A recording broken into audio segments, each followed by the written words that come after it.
اور اپنے کام سے ہٹ جاتے ہیں۔ یاد رکھیے گا، جن سے ہم پیار کرتے ہیں انہیں ہم دل میں جگہ دیتے ہیں، اور جن سے ہم نفرت کرتے ہیں انہیں ہم اپنے اعصاب پر سوار کر لیتے ہیں، اپنے دماغوں پہ سوار کر لیتے ہیں، تبھی تو ہم سے کام نہیں ہو پاتا۔ یہی ہوتا رہتا ہے، اس نے پہنا کیا ہے، اس نے اتارا کیا ہے، اس نے کھایا کیا ہے۔ مگر ہماری دشمنی تو شیطان سے ہے، ہماری کسی انسان سے کوئی دشمنی نہیں ہے۔ لہذا ہم دین حق کی راہ میں آنے والی تکلیفوں کو اپنی آزمائش سمجھ کر سکون کے ساتھ وقت گزارتے ہیں، ہم کسی سے نہیں الجھتے، اور ہم کہتے ہیں جو ہمارے رب نے ہمارے لیے لکھ رکھا ہے وہی بہترین اور عظیم صبر کے ساتھ ہم کام کریں گے۔ ٹھیک ہے؟ وَقَانَ اللَّهُ سَمِيعًا عَلِيمًا، اللہ خوب سنتا ہے، خوب جانتا ہے، یعنی تم نہیں بھی بیان کرو گے تو وہ جانتا ہے تمہارے ساتھ کیا بدسلوکی کی گئی ہے، تمہارے دل کو کتنا دکھ پہنچا، تم نہ جگہ جگہ بیٹھ کر بیان کرو، وہ جانتا ہے، وہ سب جانتا ہے۔ تو جب وہ جانتا ہے، کسی اور کے جاننے نہ جاننے سے کوئی فرق نہیں پڑنے والا، اجر اس نے دینا ہے، فیصلے اس نے کرنے ہیں، سزا بھی اس نے دینی ہے، وہ مالک الملک ہے۔ جب وہ سب کچھ کر رہا ہے، کسی اور کو بتانے سنانے کا مقصد ہی کوئی نہیں رہ جاتا ہے نا، یہ بتایا جا رہا ہے۔ اگر تبدو، تم دکھاؤ، ظاہر کرو، خیرن نیکی کو، او یا پھر تخفوہ، چھپا لو اس کو، او تافو، یا درگزر سے کام لو، انسو، ان برائی کے معاملے میں، فإن اللہ، تو بے شک اللہ، کانا ہے، عفواً، بخش دینے والا، قدیراً، قدرت والا۔ کیا ہی عمدہ بات اللہ سبحانہ و تعالیٰ ارشاد فرما رہے ہیں۔ اگر تم بھلائی کا کام کرو، دکھا کر بھی اور چھپا کر بھی، اور برائی سے درگزر کرو، تو اللہ سبحانہ و تعالیٰ اس سے خوب واقف ہے، اور بے شک اللہ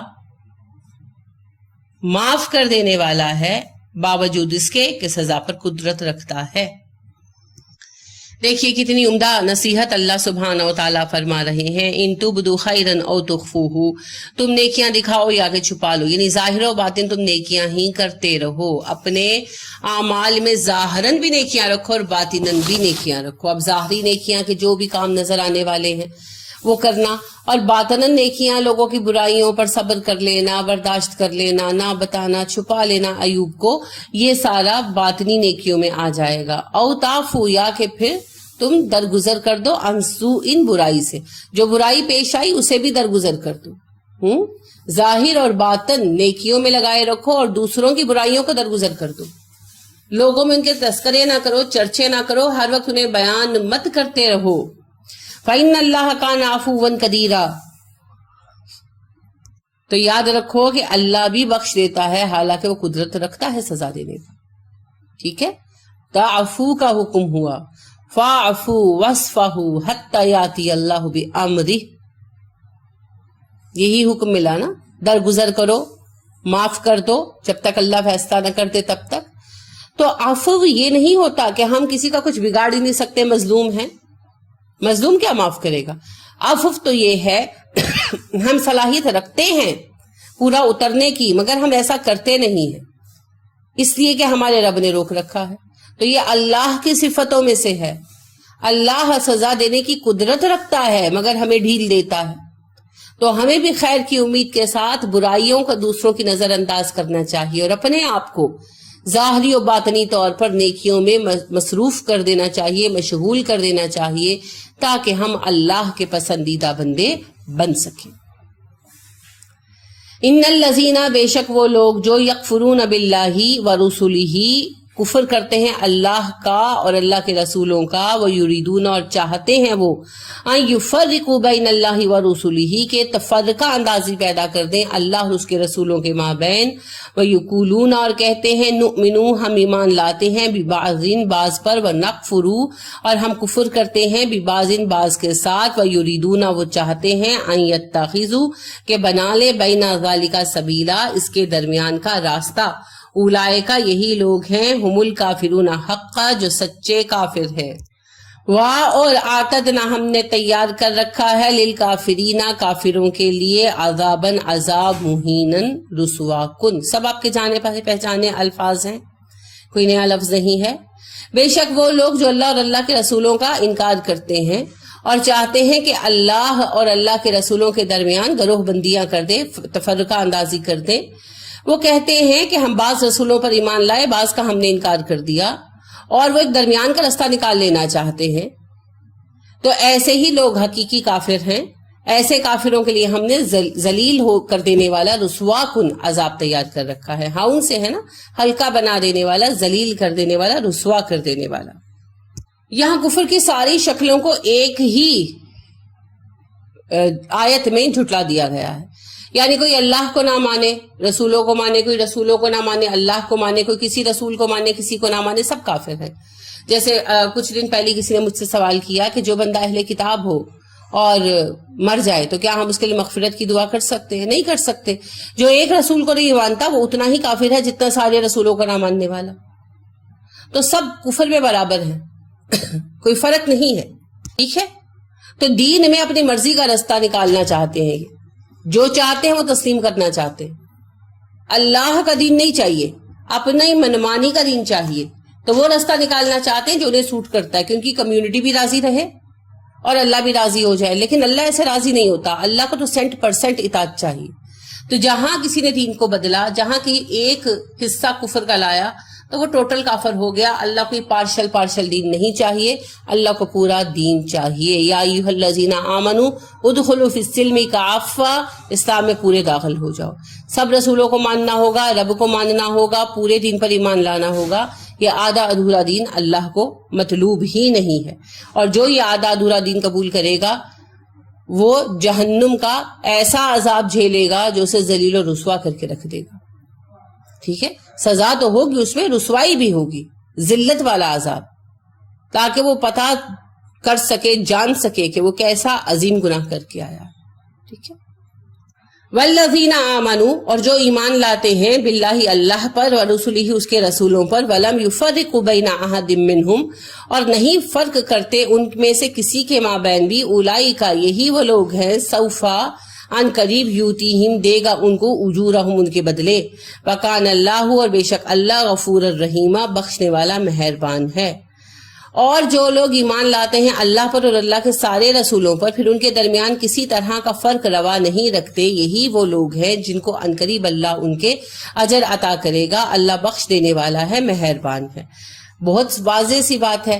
دیکھیے اس وقت میں یہود جو تھے وہ ہمسائے تھے اہل مدینہ مسلمانوں کے، انصار کے، اور انصار شدت سے چاہتے تھے کہ وہ مسلمان ہو جائیں۔ انصار انبیاء میں سے کچھ کا انکار کرتے تھے، خاص طور پر عیسیٰ علیہ السلام کا، لہٰذا انہوں نے نبی کریم صلی اللہ علیہ وسلم کے پاس وفد بھی بھیجا اور کہا کہ ایسا کریں اگر آپ کہ عیسیٰ کا انکار کر دیں، انہیں رسول قرار نہ دے تو ہم آپ پر ایمان لے آئیں گے۔ تو آپ صلی اللہ علیہ وسلم نے کہا کہ اگر میں نے ایسا کیا تو مجھے اللہ کے عذاب سے بچانے والا کوئی نہ ہوگا۔ تو یہ ساری باتیں یہاں بتائی جا رہی ہیں۔ دوسری طرف عیسائی جو ہیں وہ یہودیوں کے انکاری تھے۔ اللہ نے خود کہا نا، وقالت الیہود لیست النصارى علی شیء وقالت النصارى لیست الیہود علی شیء۔ یہودی کہتے ہیں عیسائی کسی دین پر نہیں ہے، عیسائی کہتے ہیں یہودی کسی دین پر نہیں ہے۔ تو بات یہ ہے کہ ہمیں کسی گروہ کو خوش کرنے کے لیے کسی نبی کا انکار نہیں کرنا۔ جس نے ایک نبی کا انکار کیا سب کا انکار کیا۔ مومن وہ ہے جو آدم علیہ السلام سے حضرت محمد صلی اللہ علیہ وسلم تک آنے والے سارے رسولوں پر ایمان لائے، اور اللہ سبحانہ و تعالیٰ پر پوری طرح ایمان لائے، ہر اعتبار سے اسے رب مانے، چاہے وہ اعتبار، وہ طریقہ، وہ سلسلہ، وہ حکم اسے پسند ہو یا نا پسند ہو، کوئی فرق نہیں پڑتا، وہ رب ہے، ٹھیک ہے؟ رضیت باللہ ربا، میں اللہ سے رب ہوتے، اللہ کے رب ہونے سے میں خوش ہوں، مانتا ہوں کہ میرا رب اللہ ہے، ٹھیک ہے؟ تو وہ مومن جو اس طرح ایمان لائیں کہ اللہ پر بھی پورا ایمان لائیں اور سارے رسولوں کو مان لے، وہی وہ مومنین ہیں جو سچ مچ مومن ہیں، اور چونکہ وہ سچے مومن ہیں تو جتنا کام کریں گے انشاءاللہ اس کا اجر اللہ کے ہاں پائیں گے۔ تو اللہ کہتے ہیں میں تو بخش دیتا ہوں، میں تو مہربان ہوں، صرف تبھی نہیں معاف کرتا جب کفر و شرک کا ارتکاب ہوتا ہے۔ کفر نہیں کرو گے تو میں ضرور بخش دوں گا، بخش دیتا بھی ہے اور رحم بھی کرتا ہے۔ غفور اور رحیم دونوں صفتیں استعمال ہوئی۔ رحم کرنا، کسی کو محبت کی وجہ سے آسانی دینا، مغفرت کرنا، کسی کی غلطیوں سے درگزر کرنا. تو اللہ اپنے بندوں سے پیار بھی کرتا ہے اور ان کی غلطیوں سے درگزر بھی کرتا ہے، لہٰذا وہ اس درگزر اور محبت و شفقت سے کام لے گا، بشرطے کہ کفر سے باز آ جاؤ اور اللہ کو اور اس کے رسولوں کو مان لو. ٹھیک ہے؟ تو کیسا ایمان چاہیے؟ ہم اللہ اور اللہ کے سب رسولوں پر ایمان لاتے ہیں. یہی عقیدہ قرآن میں بار بار بیان کیا گیا اور کہا گیا کہہ دو اے ایمان والو، لا نفرق بین احد منہم، ہم رسولوں کے درمیان کوئی فرق نہیں کرتے. تو جب تک ایسا ایمان نہیں ہوگا قابل قبول نہیں ہوگا. تو یہی بات یہاں واضح کر دی گئی.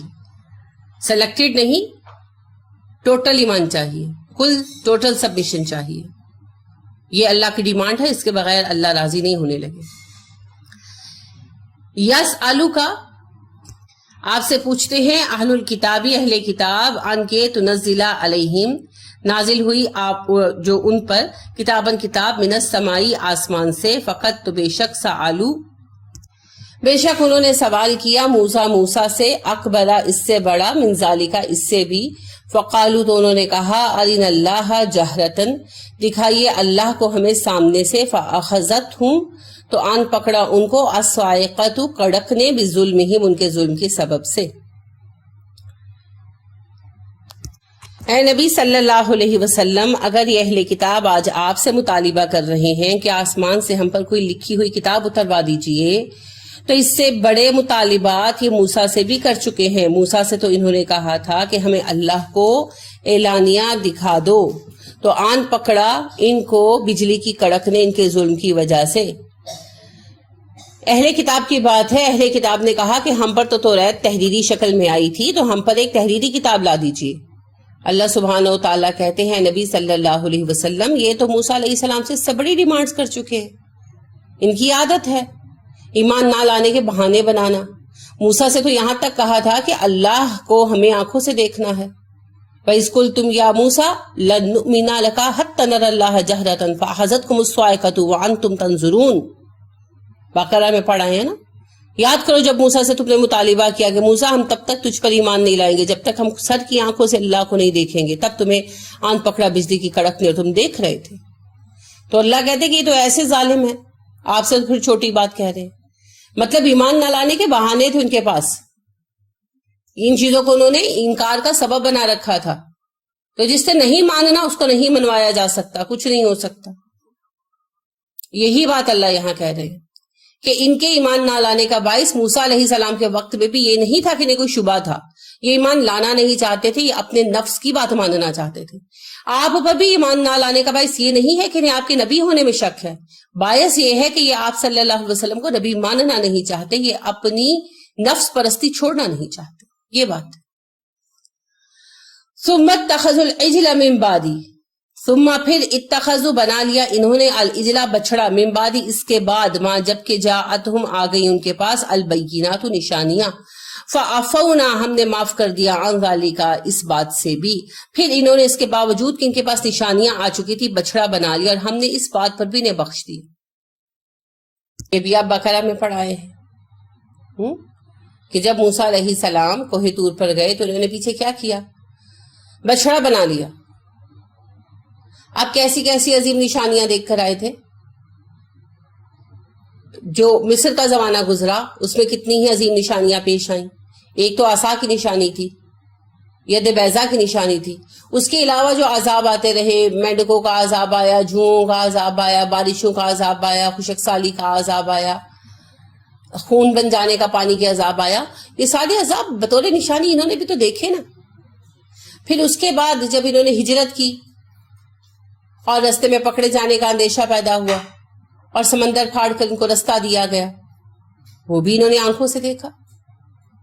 اس کے بعد انہوں نے موسیٰ علیہ السلام کوہ طور پر گئے اور 10 دن لیٹ ہوئے، بچڑا بنا لیا. اتنی نشانیاں دیکھنے کے بعد انکار کا سبب ماننا نہیں چاہتے تھے، ماننا نہیں چاہتے تھے، جان بوجھ کر یہ حرکتیں کرتے تھے. ان کے انکار کا سبب یہ نہیں رہا کہ انہیں دلیل صحیح نہیں ملی یا ان کو سمجھ نہیں آئی بات. ان کے انکار کا سبب ان کی منمانی کرنے کی عادت رہی ہے. بچڑا خدا اس لیے پسند نہیں آیا کہ اس میں بڑی طاقت ہے، بچڑا خدا اس لیے پسند آیا کہ بچڑے کو رب بنا کر منمانی کر لیں. بچڑا کیسے واضح کرے گا؟ اللہ کریم کو رب مان کر منمانی کر نہیں سکیں گے نا. کتاب ساتھ آئے گی، وہ بتا دے گی یہ جھوٹ بول رہے ہیں. اس وجہ سے اللہ نہیں چاہیے، ایک ایسا خدا چاہیے جس کے ساتھ یہ اپنا کھیل کھیل سکے، اس لیے انکار کرتے تھے. تو اللہ سبحانہ و تعالیٰ یہی بیان کر رہے ہیں کہ اتنی نشانیوں کے بعد بھی انہوں نے موسیٰ کو دل سے نہیں مانا، تو اے نبی صلی اللہ علیہ وسلم آپ کو کہاں سے مانیں گے؟ انہوں نے ماننا ہی نہیں ہے، یہ ہیں ہی ایسے جس سے تعمیر ہو آدم کی، یہ وہ گل ہی نہیں، انہوں نے انسان بننا ہی نہیں ہے. وَآتَيْنَا مُوسَىٰ سُلْطَانًا مُبِينًا، اور ہم نے موسیٰ کو کھلی حجت عطا کی تھی، کھلی دلیل عطا کی تھی. کھلی دلیل سے مراد توریت اور وہ تختیاں جو موسیٰ علیہ السلام کو توریت کی لکھی ہوئی دی گئی، احکامات عشرہ اور توریت. تو اللہ سبحانہ و تعالیٰ نے کھلی دلیل دی تھی. یعنی اللہ کہتے ہیں نا کہ آپ پر تو تحریری کتاب نہیں آئی، موسیٰ پر تو تحریری آئی تھی نا. موسیٰ تو لکھی ہوئی کتاب لائے تھے، تو کون سے یہ انسان بن گئے، کون سے یہ مومن بن گئے؟ اس کتاب کے آنے کے بعد انہوں نے ارتکاب کیا کفر و شرک کا. تو یہ سب بہانے ہیں. جنہوں نے نہیں ماننا، اپنے دل کی ماننی ہے، اپنے نفس کو پوجنا ہے، اپنی خواہشات کو رب بنانا ہے، وہ بہانے بناتے ہی رہے گے. جیسے آج ہم نے بہانہ بنا رکھا ہے کہ عربی زبان رکاوٹ ہے، اس طرح سے ہے یہ بات. وَرَفَعْنَا، اٹھایا ہم نے، فَوْقَهُمْ ان کے اوپر، الطُّورَ تور کو، بِمِيثَاقِهِمْ ان سے عہد لینے کے لیے. اور جب ہم نے ان کے اوپر طور اٹھایا ان سے وعدہ لینے کے لیے. اب یہاں پر بھی کوئی واقعہ تاریخی اعتبار سے بیان کرنا مقصود نہیں ہے. قرآن تاریخ نہیں دہرا رہا بلکہ انہیں آئینہ دکھا رہا ہے. انہیں اللہ کہتے ہیں کہ یہ کہتے ہیں تحریری کتاب آتی تو اے محمد صلی اللہ علیہ وسلم ہم مان لیتے، اچھا موسیٰ پر تو تحریری کتاب آئی تھی، مگر کیا ہوا؟ جب کتاب آئی تو انکار کر دیا نا. اللہ سبحانہ و تعالیٰ نے کوہ طور بلند کیا ان کے اوپر سائبان کی طرح، اور کہا اگر تم توریت پر ایمان نہیں لاؤ گے تو تمہارے اوپر کوہ طور پھینک دیا جائے گا، تب ایمان لائے. تو ایسا ہی مان لائیں گے قرآن پر جب وہ لکھا ہوا آئے گا؟ تو توریت لکھی ہوئی آئی تھی تو کون سی قدر کر لی انہوں نے؟ سب بہانے ہیں. جنہوں نے اللہ کی بات ماننی ہے انہوں نے ماننی ہے، جنہوں نے نہیں ماننی کسی حال میں نہیں ماننی. سب بہانے اور ڈرامے بازیاں ہیں. وَقُلْنَا، ہم نے کہا، لَهُمْ ان سے، ادخلوا داخل ہو جاؤ، البابا دروازے سے، سجدن سجدہ کرتے ہوئے. ہم نے ان سے کہا اس شہر میں داخل ہو جاؤ دروازے سے سجدے کرتے ہوئے. وَقُلْنَا لَهُمْ، اور ہم نے ان سے کہا، لَا تَعْدُوا، نہ تم زیادتی کرنا، فی السبت، سبت کے معاملے میں. وَأَخَذْنَا، اور عہد لیا ہم نے، وَأَخَذْنَا ہم نے لیا، منہم ان سے، میثاقاً عہد، غلیظاً بہت پختہ. غلظ میں نے پہلے بھی آپ سے عرض کیا تھا شدت کو کہتے ہیں. اور ہم نے اس بات پر ان سے پختہ عہد لیا. فَبِمَا نَقْضِهِمْ مِيثَاقَهُمْ، مگر انہوں نے اپنے سب عہد توڑ دیے، اسی وجہ سے سزائیں آئیں. وَكُفْرِهِمْ، اور ان کے کفر کی وجہ سے، بِآیاتِ اللہ، اللہ کی آیتوں کے ساتھ، وَقَتْلِهِمُ الْأَنْبِيَاءِ، اور نبیوں کے قتل کے باعث، بغیر حق، بلا سبب. وَقَوْلِهِمْ، اور ان کے اس قول سے، قُلُوبُنَا غُلْف، ہمارے دلوں پر غلاف ہیں، اس لیے کہ انہوں نے اپنے عہد توڑ دیے، اللہ کی آیتوں کا انکار کیا، نبیوں کو بلا سبب قتل کرتے رہے، اور کہنے لگے کہ ہمارے دلوں پر غلاف ڈال دیے گئے ہیں، دل محفوظ کر دیے گئے ہیں، قرآن ہمارے دلوں تک نہیں پہنچتا، ان پر لعنت ہے، انہیں سزا دی گئی ہے. یعنی اللہ نے یہاں پر سارے واقعات یاد دلائے کہ جب انہیں ایک شہر فتح کرنے کی ہمت دی گئی، اللہ نے آسان کر دیا، تو حکم دیا کہ اب شہر میں داخل ہونا عاجزی کے ساتھ. مگر انہوں نے وہاں جو حشر کیا، یہ سارا بقرہ میں پڑھ آئے ہیں، اس پر ان پر سزا آئی. پھر اللہ رب کریم نے سبت کے معاملے میں ان کی پکڑ کی، وہ سارا معاملہ بھی آپ بقرہ میں پڑھ آئے ہیں. تو اللہ کہتے ہیں سارے بڑے پختہ وعدے تھے، انہوں نے سارے توڑ دیے، نہیں مانی موسیٰ علیہ السلام کی بات، نہیں توریت کو اپنایا، نہیں اس پر عمل کیا، تو قرآن پر کہاں سے کریں گے؟ تو ان لوگوں پر لعنت مسلط ہے، اس لیے کہ انہوں نے اللہ کے سارے عہد توڑ دیے، اللہ کی آیتوں کا انکار کیا، نبیوں کو بلا سبب قتل کیا، اس لیے ان پر لعنت مسلط ہے. اور اب جب قرآن آ گیا ہے تو ان پر لعنت اور شدید ہو گئی، کیونکہ قرآن سن کر قبول نہیں کر رہے، بلکہ کہتے ہیں قالوا قلوبنا غلف بل لعنهم اللہ بکفرہم. بقرہ میں اللہ کہتے ہیں نا قالوا قلوبنا غلف بل لعنهم اللہ بکفرہم، یہ کہتے ہیں قرآن ہمارے دلوں کو نہیں پہنچتا کیونکہ ہمارے دلوں پر غلاف چڑھے ہوئے ہیں، ہمارے دل محفوظ ہیں، نہیں ان پر لعنت ہے اللہ کی ان کے کفر کے سبب سے. وہی بات اللہ کہہ رہے ہیں. یعنی سابقہ ان کا ریکارڈ بھی مجرمانہ مانا ہے. اور اب جب آپ صلی اللہ علیہ وسلم آ گئے ہیں تو بجائے حق کو قبول کرنے کے کیا کہتے ہیں؟ ہم پر کیا تمہاری کوئی بات اثر نہیں کرتی, ہم تو ایسے ہی رہیں گے, ہم تو ایسے ہی ہیں, ہمارے دل بڑے سخت ہیں. اور یقین کریں کہ جملہ میں نے سنا, پرسنلی سنا. یہ جو ہماری میت کی رسومات ہیں, تو کہیں فوتگی پر میں گئی ہوئی تھی تعزیت کے لیے, تو وہاں سے ایک بچی میری اسٹوڈنٹ تھی, تو باقی ساری فیملی جیسے آپ کو پتا ہے جو رسمیں ہوتی ہیں, تو وہ اس نے سوال کیا تاکہ ذرا سب سن لے ایک دفعہ. تو میں نے بیان کر دیا تھوڑا سا, ان کے لیکچر نہیں دیا, میں نے کہا کہ ہاں ایسے ایسے یہ بات ہے تو نہیں کرنا چاہیے, یہ سبب ہے. تو exactly these are the words of the elder ladies, جو بڑی عورتیں تھی نا, ان میں سے ایک نے ایگزیکٹلی کہا ساڈے دل بڑے سخت نے, ساڈے دلاں تے اے گلاں اثر نہیں کر دیاں, تو جنہ مرضیہ کہہ لے. پیار سے کہا, غصے سے نہیں کہا, کہ وہ تھوڑا بہت جذباتی ہو رہی تھی. تو میں نے ان سے کہا کہ صرف سن لیں, ناراض نہ ہو, اگر آپ کا دل چاہے تو مانے, نہ چاہے تو نہ مانے. تو ہنس پڑی. پھر بات تو انہوں نے سب نے آرام سے سن لی, لیکن انہوں نے مجھے جواب یہ دیا, اور یہی جواب ایکچولی سب کا تھا. ایک خاتون نے ترجمانی کی نا, اور وہ پنجابی میں مجھے کہنے لگی تو جو مرضیہ کہہ لائے, ساڑھے دل تے اثر نہیں کرے گا, ساڑھے دل بڑے پکے نے. اللہ اکبر, اللہ اکبر. مجھے بالکل یہی آیت یاد آئی, قالوا قلوبنا غلف. اللہ اکبر. مومن کا دل سخت نہیں ہوتا. نبی کریم صلی اللہ علیہ وسلم نے کہا جنت کے اعلیٰ درجے پائیں گے وہ لوگ جن کے دل چڑیوں جیسے نرم ہوں گے. کیا مطلب؟ جیسے ہی اچھی بات سنے کے پگھل جائیں گے. مومن ضد نہیں لگاتا, اللہ کے ساتھ ضد لگانے کی اوقات ہی نہیں ہے ہماری. آمنا و صدقنا سمینا و اطعنا, یہ ہمارا طریقہ ہے. اور کافروں کا, یہود کا, جن پر لعنت کر دی گئی, جو غضب کا شکار ہوئے, ان کا طریقہ ہے قالوا قلوبنا غلف. تو نہیں, ایسی بات نہیں. سنیں, غور و فکر کریں, حق اور باطل کو ترازو میں تولیں, پھر جو صحیح لگے اس پر عمل کر لیں, یہ آپ کا حق ہے. لیکن سنیں, اور صرف اس وجہ سے کہ جی ہمارے خلاف مزاج بات ہے ہم نہیں مانیں گے, یہ نہیں کرنا. یہ مومنوں کا طریقہ نہیں ہے. مومن تو حق قبول کر لینے والا ہوتا ہے. ٹھیک ہے, حق پرست ہوتا ہے نا مومن. تو یہاں ان کی یہ صفت بیان کی گئی ہے کہ پہلے بھی سارے گناہوں میں ملوث رہے ہیں. آیتوں کا انکار کیا, نبیوں کو بے سبب قتل کیا, وعدہ خلافی کی, اللہ سے بندوں سے سب کچھ کیا. اور اب جب دوبارہ ان کو موقع ملا ہے تو کہتے ہیں کہ ہمارے دل اتنے سخت ہیں کہ ہم پر حق اثر نہیں کرتا. یہ ایسے ہی رہیں گے, انہوں نے باز نہیں آنا, سننا نہیں چاہتے. بل طبع اللہ علیہا, بلکہ طبع مہر لگا دی. یہ بھی آپ پڑھ رہے ہیں لفظ. اللہ نے علیہا ان پر, بکفرہم ان کے کفر کے باعث. جیسا کہ میں نے عرض کیا بقرہ میں بھی یہی آیت آپ نے پڑھی ہے, وقالوا قلوبنا غلف بل لعنہم اللہ بکفرہم. وہاں لعنہ کا لفظ استعمال ہوا, یہاں طبع کا. مہر کب لگائی جاتی ہے؟ جب کوئی چیز پوری ہو جاتی ہے, تو سیچوریشن ہو چکی ہے کفر کی, اب سٹیمپ کر دیا گیا, انہوں نے باز نہیں آنا. آخری چانس بھی گوا دیا انہوں نے آپ صلی اللہ علیہ وسلم کا انکار کر کے. کیوں مہر لگائی اللہ نے؟ بکفرہم, ان کے کفر کے سبب سے.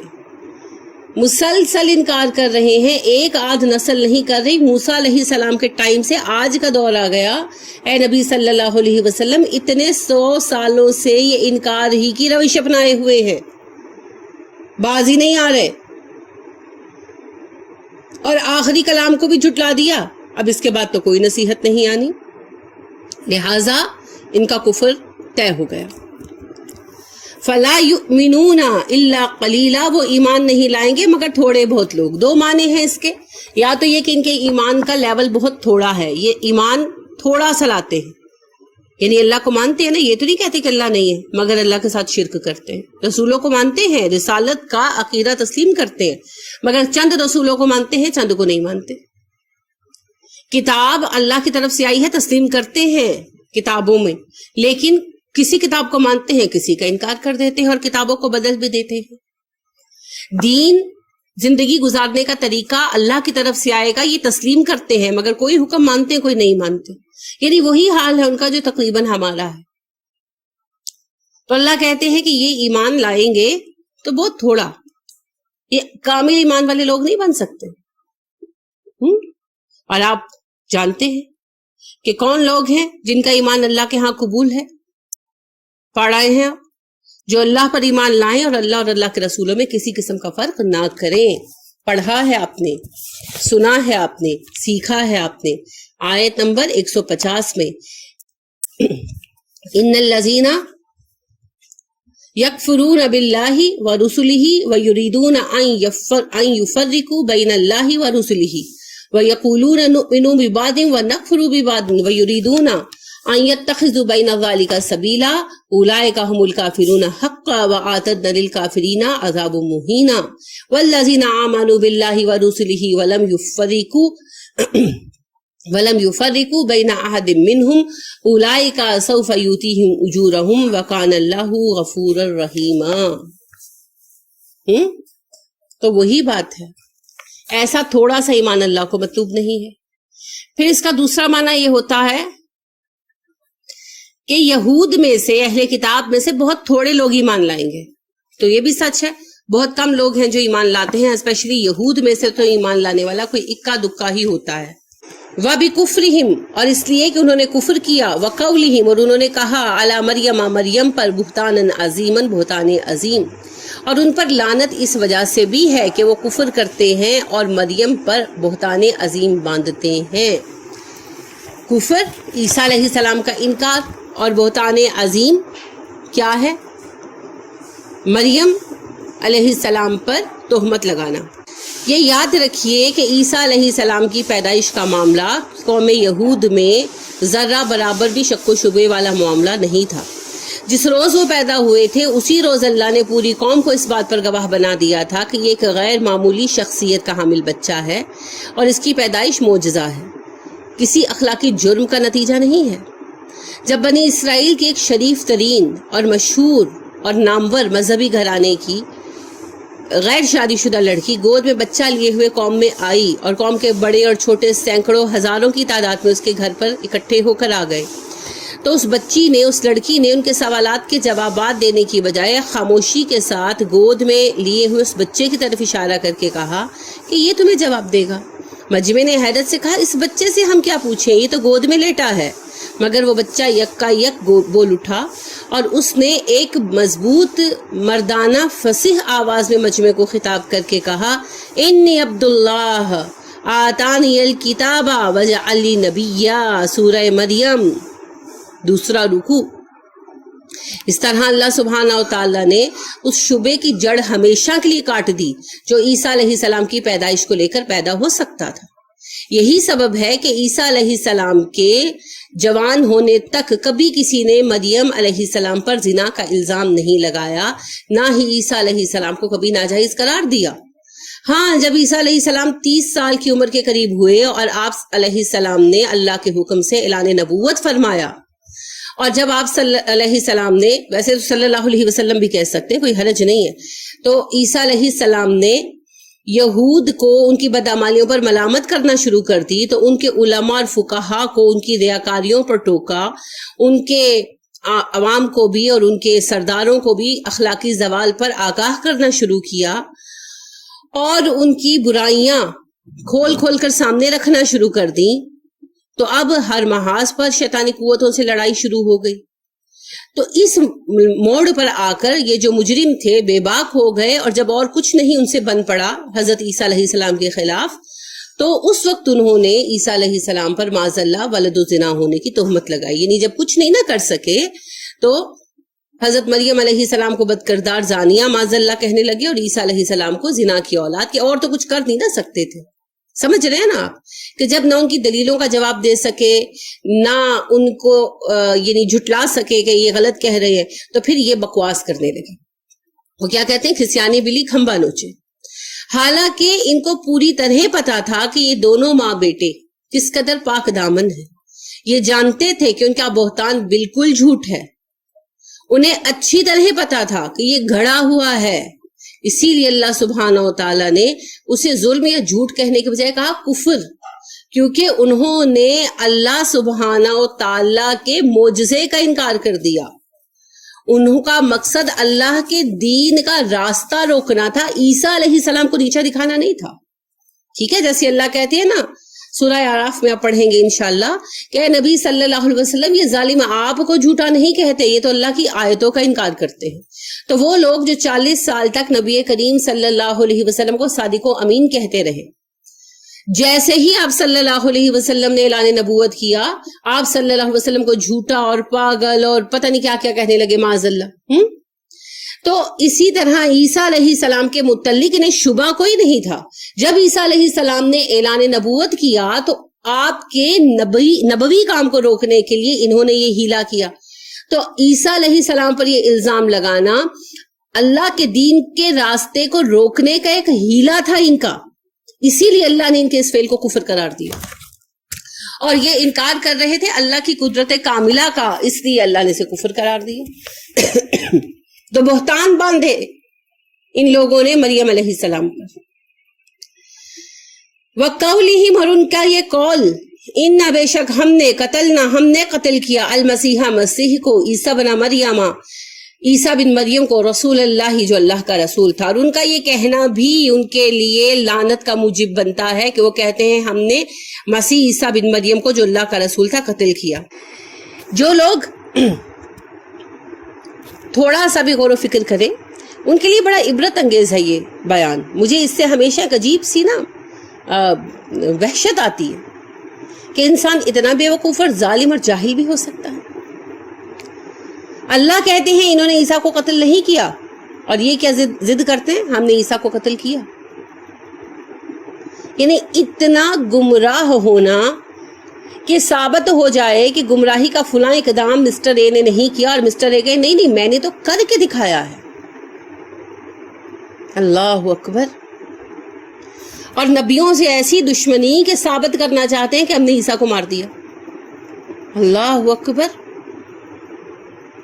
العظمۃ للہ. انسان اتنا بھی گمراہ ہو سکتا ہے، انسان اتنا بھی بگڑ سکتا ہے، اور وہ بھی اجتماعی طور پر. اللہ بار بار بیان کرتے ہیں اور یہ بار بار جھگڑتے ہیں. تو اصل میں نفرت سامنے آتی ہے نا عیسیٰ علیہ السلام سے. کیوں تھی یہ نفرت؟ 30 سال تک تو نہیں تھی، 30 سال کے بعد کیوں ہو گئی؟ تو نفرت اصل میں اللہ کے پیغام سے ہے، نفرت اصل میں نبوت کے عظیم مرتبے سے ہے. تو لہٰذا ایک سے نہیں، سب نبیوں سے نفرت ہے در حقیقت. اسی لیے تو نبی کریم صلی اللہ علیہ وسلم کو بھی قتل کرنے کی کوشش بار بار کرتے رہے. وہ الگ بات ہے کہ کامیاب نہیں ہو پائے. دیکھیے اللہ کیا فرماتے ہیں. اللہ کہتے ہیں وما قتلوہ، نہیں انہوں نے قتل کیا اس کو، وما صلبوہ، نہ ہی اسے صلیب چڑھایا گیا، ولکن شبہ لہم، ہاں ہم نے انہیں شبے میں ڈال دیا اس معاملے میں. نہ انہوں نے اسے قتل کیا نہ صلیب چڑھایا، یہ اس بارے میں شبے میں ڈال دیے گئے.